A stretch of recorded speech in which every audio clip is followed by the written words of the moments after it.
नमस्कार साथियों।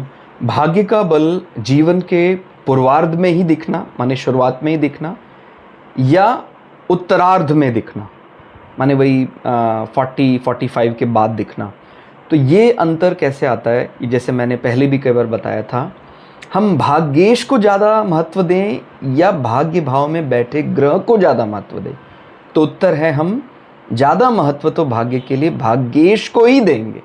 माने यदि नवमेश जो है, नवम भाव का जो स्वामी है, वो नवम भाव में बैठा है, केंद्र में बैठा है, लक्ष्मी त्रिकोण केंद्र में बैठा है, तो ये जीवन के पूर्वार्ध में शुरुआत से ही आपको भाग्य का बल दिखाई देने लग जाएगा। और अगर स्वराशि तो आप समझ रहे हैं, लक्ष्मी त्रिकोण का मतलब होता है कम मेहनत में ज़्यादा प्राप्ति, और जो विष्णु हाउस है उसमें एफर्ट लगाने के बाद यश मान सम्मान बहुत होता है। तो ये अंतर आपको पता होगा, नहीं तो इसको स्पष्ट समझना चाहिए कि केंद्र में जो बैठा ग्रह है उसमें थोड़ी मेहनत करने के बाद मान सम्मान ज़्यादा होता है, और जो ये लक्ष्मी त्रिकोण है इनमें प्राप्ति तो आसानी से होती है, लेकिन इसमें यश कंपैरेटिवली तुलनात्मक दृष्टि से ये यश के लिए कम है, स्मूथ लाइफ के लिए ज़्यादा है।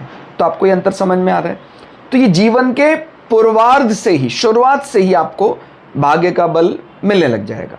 अब बात करें यदि इस भाव में कोई उच्च का ग्रह बैठा है, हम स्वयं अभी नवमेश की बात नहीं कर रहे हैं, वो नवम भाव में कोई ग्रह उच्च का बैठा है, तो फिर वो माने उत्तरार्ध में वही 40 प्लस के बाद उसको भाग्य का जो साथ है वो किसी कारण से प्राप्त होता दिखाई देता है। मान लीजिए आपका वृश्चिक लग्न का चार्ट है, नवे भाव में चंद्रमा बैठा है, तो अपने आप में ही ये एक आप समझ सकते हैं कि धनयोग के समान कार्य करेगा, क्योंकि चंद्रमा नवम भाव में स्वराशि का बैठ गया।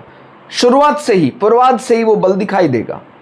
और यदि वहाँ चंद्रमा कहीं और प्लेस्ड है, वो वेल प्लेस्ड नहीं है मान लीजिए, और नवम भाव में बृहस्पति बैठा है वृश्चिक लग्न में, तो उच्च का बृहस्पति बैठा है, तो आपको धन भाव का, संतान सुख का पूरा लाभ मिलेगा, लेकिन वो दिखाई देगा ज़्यादा उत्तरार्ध में, 40 प्लस के बाद 45 के लगभग दिखाई देगा।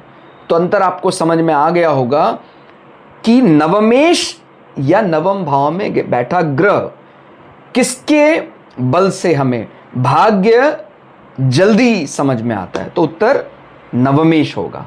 धन्यवाद।